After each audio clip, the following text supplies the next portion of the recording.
Okay, my name is Karthik, and I'm very proud to be in conversation with Amrit Raj for this wonderful book called Indian Icon, a cult called Royal Enfield. Uh, Amrit Raj now works with a startup unicorn. He heads brand and marketing for Zetwork Manufacturing. Have I got the name right? Yeah. But earlier, he was with Mint. He was a business journalist with Mint. He was the National Bureau head and head of the Corporate Research Bureau, Corporate Reporting Bureau, right? And that explains why he became interested in Royal Enfield, right? So I'm going to start with the most obvious question, Amrit. You've chosen to title your book Indian Icon, and you've chosen to subtitle your book A Cult Called Royal Enfield, right? So I'm going to pick your head about these two words here, icon and cult, right? Why do you think Royal Enfield is an icon? And why this usage of the word cult in your subtitle? Yeah. Thanks, Karthik. Can you guys hear me? Now? Yeah. Can you hear me now? Superb. Karthik, I remember we had just finished the manuscript of the book, and we were discussing what should be the name of this book. And I floated this name, Indian Icon, and we unanimously agreed on this. There was no discussion, there was no afterthought that whether we should have another name for this. The reason being two things. When you travel outside of the country, you see things which are not Indian. Like you don't see an Indian car brand on the road.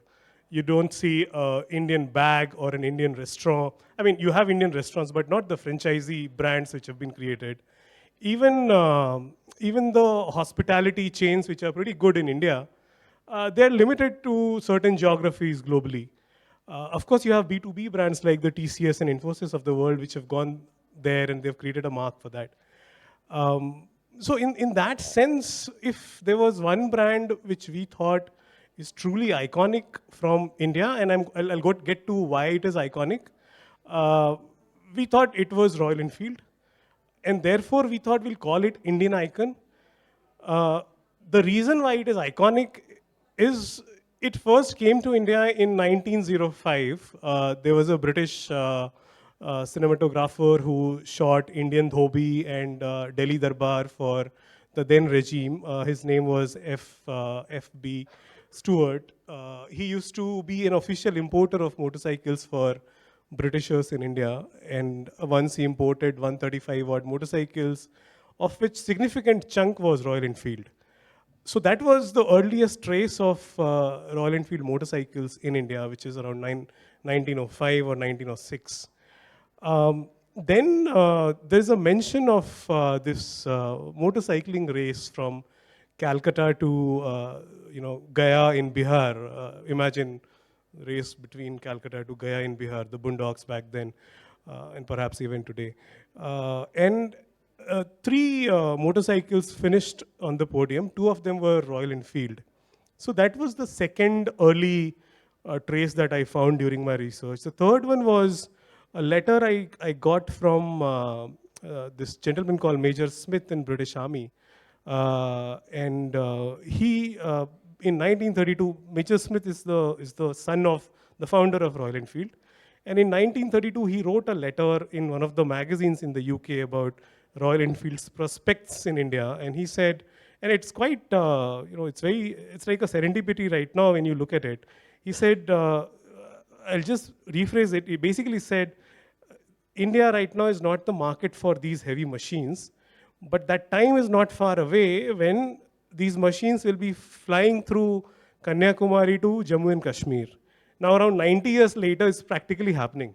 Then there's a mention of this ball at Jamshedpur, where these British Army guys are wearing these white suits and they're going to that ball on their motorcycles, and we Indians always in awe with better things in life. are standing, on the both sides of the road and looking at them. Uh, then India becomes independent. Britishers have left. A lot of things along with them have also left the country. But Royal Enfield has stayed because the Indian Army needs reliable motorcycles to patrol the border. Uh, then, from there, the profile of the customer itself is changing almost every decade. So from Britishers, it is becoming Indian Army. Then the brand goes through a lot of trouble in the 60s and 70s. Suddenly, you'll see motorcycles are being, used. Royal Enfield motorcycles are being used by the Thekedars and Thanedars of North India, rural hinterland, Hindi heartland, the Dudhwalas, to an extent that now it is actually very popular among the millennials. So that's the journey of Royal Enfield, right? Over the last 100 years in India, how it has been a very, very closely knit with the fabric of Indian culture, and how it has evolved. The culture itself has evolved over a period of time, and the brand has reinvented itself time and again. Sometimes organically, sometimes inorganically, but it still remains very, very relevant. Therefore, I thought it is associated with the culture. At the same time, it is also an icon in many ways. Just to give you a recent fact, which I read, in fact, yesterday, there's a brand evaluation company called Brand Finance. It's a London-based, fairly respected agency, and they came out with a list of top automotive brands in the world. And Royal Enfield was among the top 4, followed by Maserati and Lamborghini. I mean, that's a massive, statement of pride for all of us, Indian. It's an Indian brand which is actually going around the world and making a mark for itself. So I have like no doubt, when I was calling it Indian icon, to be honest. So clearly an icon and clearly Yeah. deserving of the word cult. Yeah. Right? There's one very interesting thing that you'll read probably in the first 2 or 3 pages when you read the book, and I'm sure, and I'm really hoping all of you will read the book, right? In India, we love our film stars. We actually erect temples to them. Right? I'm sure you've heard about this. I think there was a temple erected at some point of time to Amitabh Bachchan. There was a temple somewhere in Tamil Nadu to Khushbu, the actress, right? But Amrit actually found out that Bullet, right, the Royal Enfield Bullet, is also actually enshrined in a temple, right? And that story is something I'd really like Amrit to share with all of you. Yeah, I mean, that's incredible, right? Like if you go to Rajasthan on NH 62 towards Pali from, I think, Udaipur, there is a shrine on the road, and it doesn't have a deity. It has a bust of a gentleman called Om Singh Rathod, and his motorcycle is right next to his bust. And the legend is that he was a big Royal Enfield motorcycle fan and met an accident, and of course died. The cops took the motorcycle away to the police station, only to realize next morning that the motorcycle is back at the place where the owner had passed away. How much truth? I don't know. I mean, straight out of that Rajasthan tourism advertisement, "Jaane kya dikh jaye," right? And next day again the cops are taking the bike back, and next morning again the bike is back at the same place. So they wonder, what do we do? And that's when they made this shrine and said, even in death, people who love this machine should not be parted. And today, people stop by. They kind of offer a bottle of whiskey instead of Ganga Jal to the shrine, and the shrine acts as a patron saint, and people say that it saves people from accident on that stretch. So, look, this is very mythological. You can debate and argue how much truth there is, but I don't know any other brand where you have such stories, right? I'll give you more recent example. I think a year ago, I read a story in Times of India and Times of Bangalore edition. They gave it a nice spread on the front page, which basically said that there was one guy who owned a Royal Enfield back in the 70s, and that motorcycle got stolen. And his son had like fond memories of that motorcycle, of his father taking him around. And he always knew that his father is missing his motorcycle. Some 35 years later, he finds that motorcycle somewhere near Hassan and brings that back to his father. Right? I mean, I don't know what it is. It's, in my opinion, it's an emotional connect with, with something which is non-living, which is extremely difficult. So for any brand, any successful brand, if it wants to become legendary, if it manages to get into the life and the stories of people, then it will be there forever. So I think Royal Enfield has managed to do that very, very well. So what would you credit this this real loyalty? You know, I wouldn't say brand loyalty. I'll actually say it's a kind of, like you're saying, a cult or a fandom really for a product, right? To what would you credit it? Is it the advertising or the marketing? Is it the product itself? Is it something that the vibe that rubs off on you when you use the product? What is it in the product that inspires this kind of devotion? See, the positioning of the product, the brand, etc., is a fairly recent phenomena in the history of Royal Enfield. What has kept it alive and relevant for the last 100 years is the kind of people who've been associated with it in official and unofficial capacities. Like I met this guy. His name is P. Tankamani. He's from Kerala. People fondly call him Bullet Money because he's one of the most foremost bullet mechanics in the country. People send their bullets from all over the world to him. And the irony is that the guy cannot speak anything but Malayalam. And there are people who are like French speaking, people who are Hindi speaking from all around the world who send their motorcycles. And all they have to do is to make the noise of that machine, that why it is not working in a particular manner. So if there's a problem with the clutch, somebody who doesn't speak Malayalam will say kit, kit, kit, and the guy will get it and he'll fix it. Isn't that beautiful, right? And I mean, he has his own history. He comes from a fairly different kind of a family, but all he did in his life was to devote his entire time in fixing motorcycles, and he has fixed more than 4 lakh motorcycles in his life so far.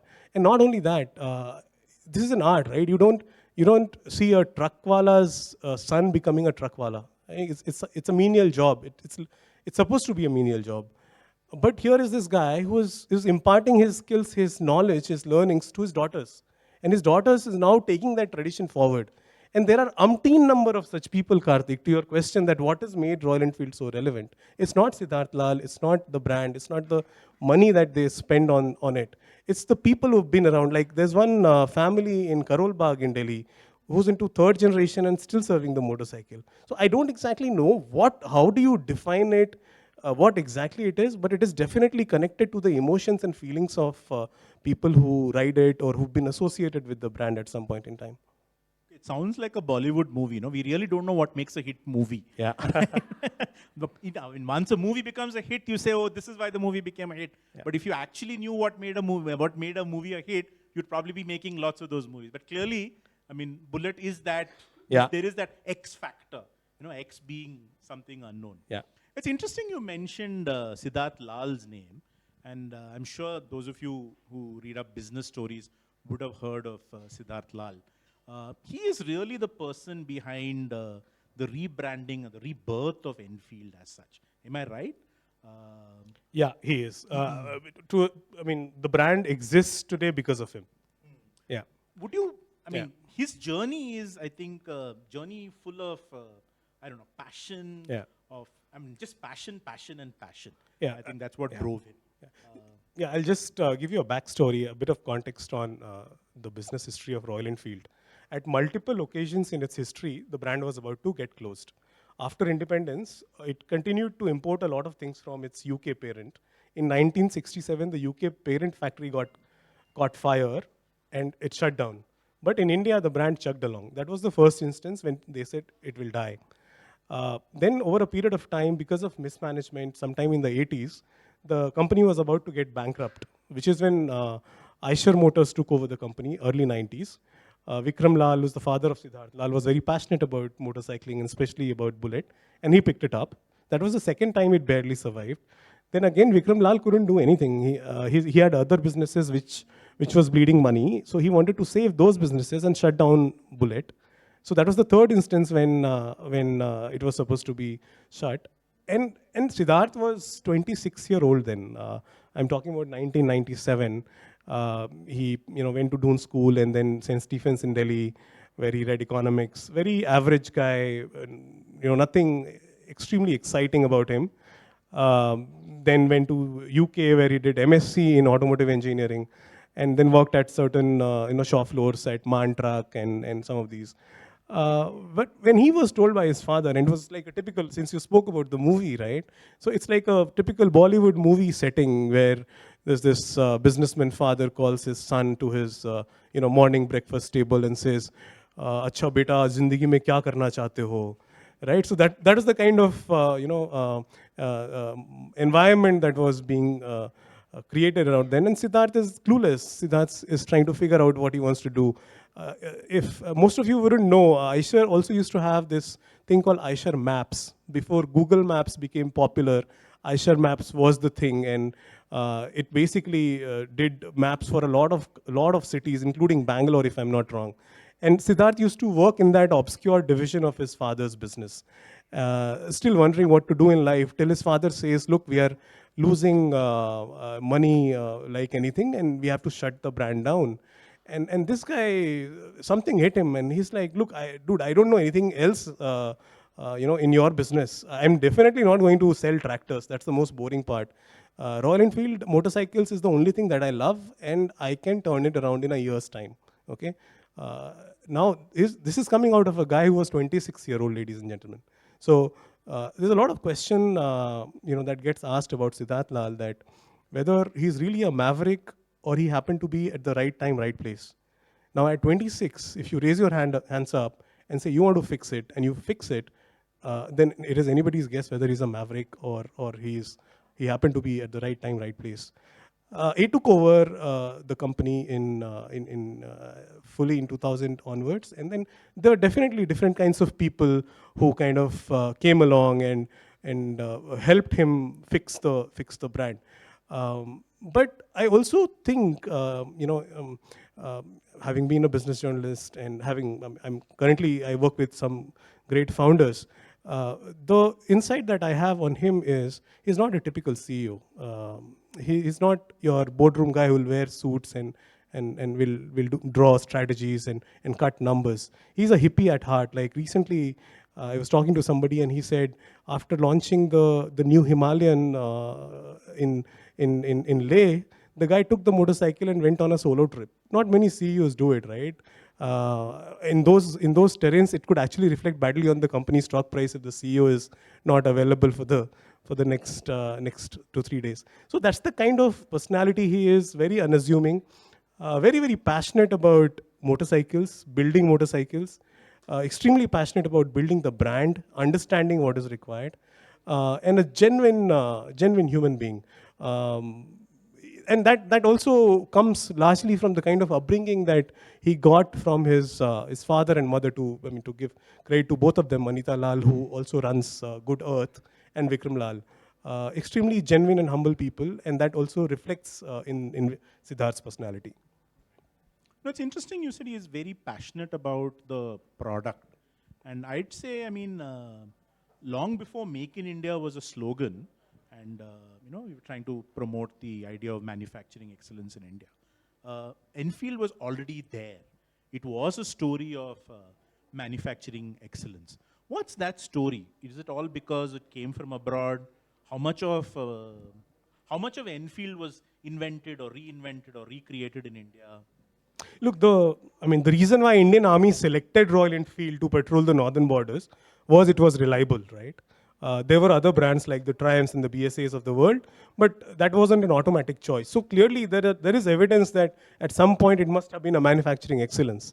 But having said that, I think in 2012 or 13, we at Mint ran a story saying Royal Enfield sells and then it struggles, right? So you'll have oil coming out of the engine, different kinds of problems. People used to call it Royal Oil Field because if you park it at a place, it would leak and leave a lot of oil on the ground.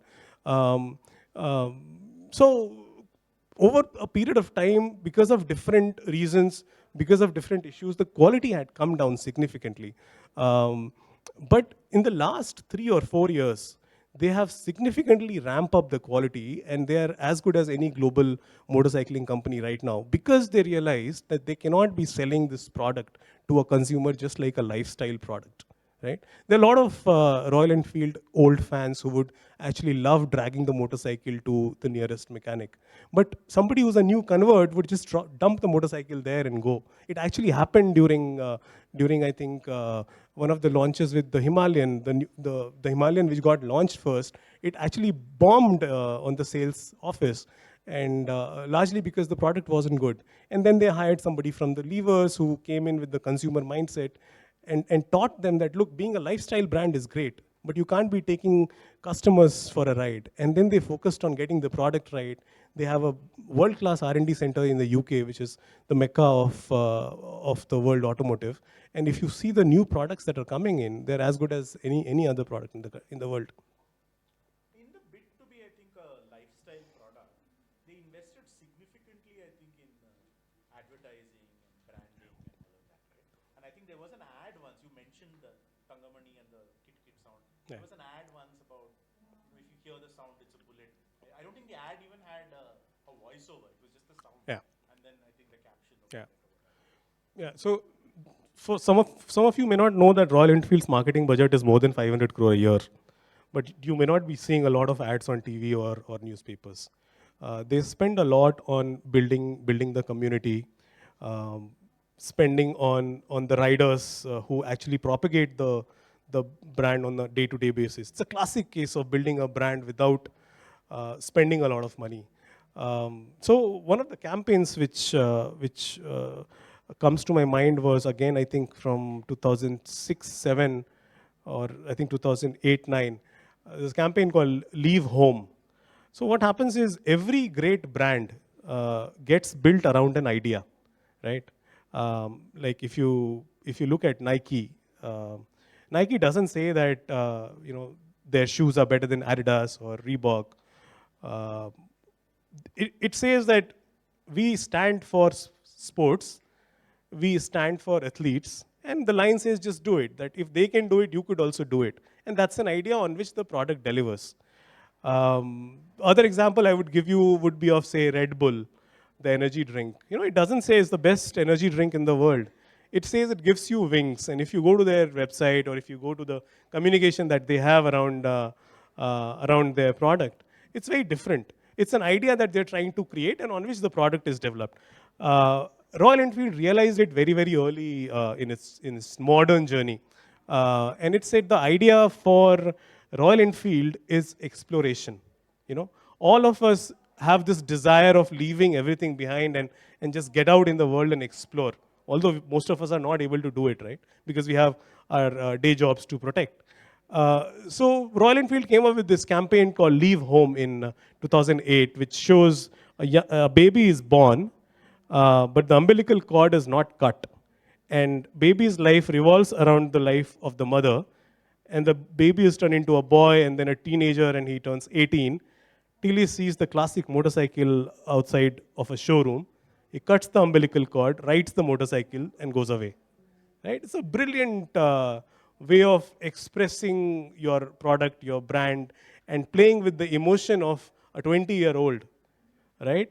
The other campaign that comes to my mind was they played with mock data. They said 90% of girls would like to live with their, no, sorry, 60% of girls would like to live with their parents, 90% of the girls would like to live with their boyfriends. I mean, there's no scientific truth behind this data. But what it said is that you do what you want to do, right? There are more and more people who want to just leave everything aside and do what they want to do. And this was an idea of exploring life, exploring self, who you are. And they built on that idea, and now there are definitely several levels over and above that particular idea. Question about how you went about doing the book, right? Clearly, the book was an idea in your head, Yeah. right? And So what was that first prompt? Why did you think you wanted to write about this brand? I mean, there are 10 other brands you could have written about. And in your day job, I'm sure you would have had access to all of those brands. So why Royal Enfield? What was in your mind? I mean, it started off as an exercise at Mint when I was a rookie reporter. Look, Mint for me, for a lot of other people as well who worked there in those days, was a temple of knowledge. Very world-class newsroom from different countries. You had people and very different discussions.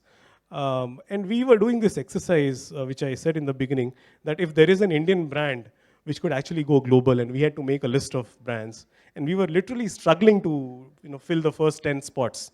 So some of the brands that featured on that list, one was Kingfisher Airlines from this particular city.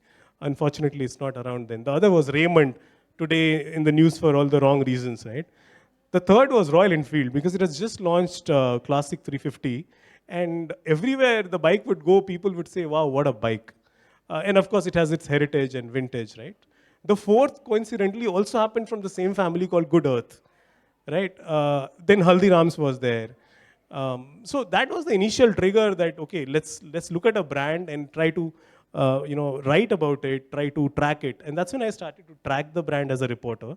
Then sometime in 2015, I met Siddharth at Khan Market in Delhi at his store, and I told him that look, would you be open to the idea of having a book on Enfield, and he readily agreed. But as journalists, you're extremely lazy, and so it took me like 3 more years from there to write a pitch for Karthik, who happened to be at Westland then, and yeah, and then COVID happened, which actually gave a lot of time to be at home and think about what you want to do in life. And I said, okay, let me use this time to write the book. And I wrote the book, and it came out thanks to Karthik again and to Westland. Okay, as someone who's observed Royal Enfield very closely, obviously deeply knowledgeable about it, what would you say its challenges are, say in the next 3, 4, 5 years or so? Now, clearly, it is obviously growing, but still, like you were mentioning a few challenges earlier. Yeah, I what think, do you think? What is the biggest strength of Royal Enfield is its biggest weakness also. The biggest strength is the brand, the association with the lives of people. Uh, what that has done is earlier you used to have like 1 in 10 motorcycles was a Royal Enfield. Today, perhaps you have 3 or 4 in the cities, metro cities. I'm not going into the mass segment of the. So that I think is a problem. There's a playbook for that. There's a solution for that. A solution which Apple has created or Nike has created, which is becoming mass premium. Can you still sell to everybody and be premium? Is something which Royal Enfield has to find a solution to.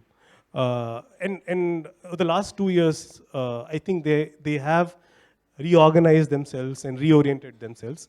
And I feel they're on the right track because they're trying to bring in the authentic stories from their own culture, from their own history. At the same time, they are very, very attached to the pop culture of the world. And they're trying to merge these two beautifully.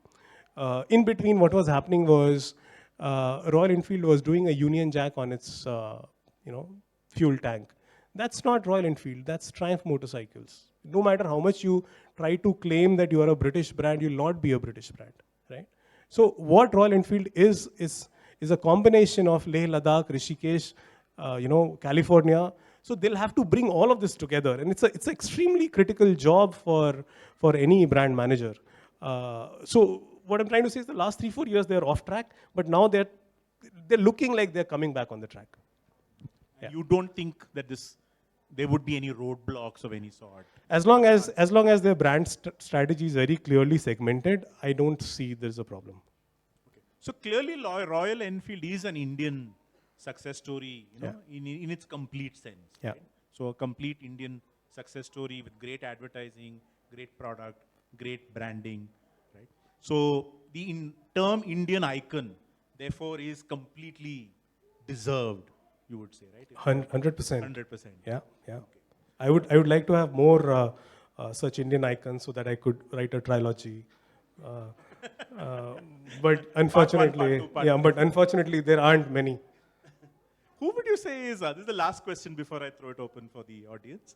Who would you say is Enfield's biggest competitor in India? No one actually. No one? No. They're in a class of their own. Yeah, it's like Apple. Okay. Yeah. That's a wonderful analogy. Yeah.